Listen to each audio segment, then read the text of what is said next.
अस्सलामुअलैकुम दोस्तों, उम्मीद है आप सब खैरियत से होंगे।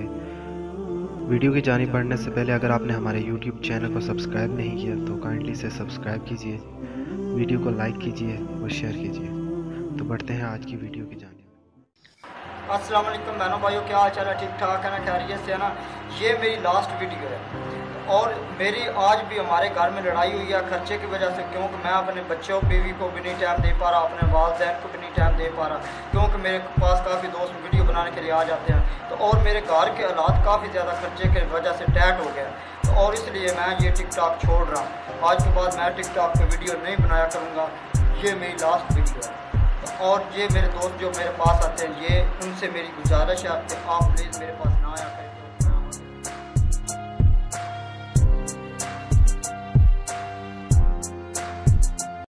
तो दोस्तों, अगर आपको हमारी वीडियो अच्छी लगी हो तो वीडियो को लाइक करें, चैनल को सब्सक्राइब कीजिए और हमारी वीडियोज़ को शेयर कीजिए। Thanks for watching. अल्लाह ने के बाद।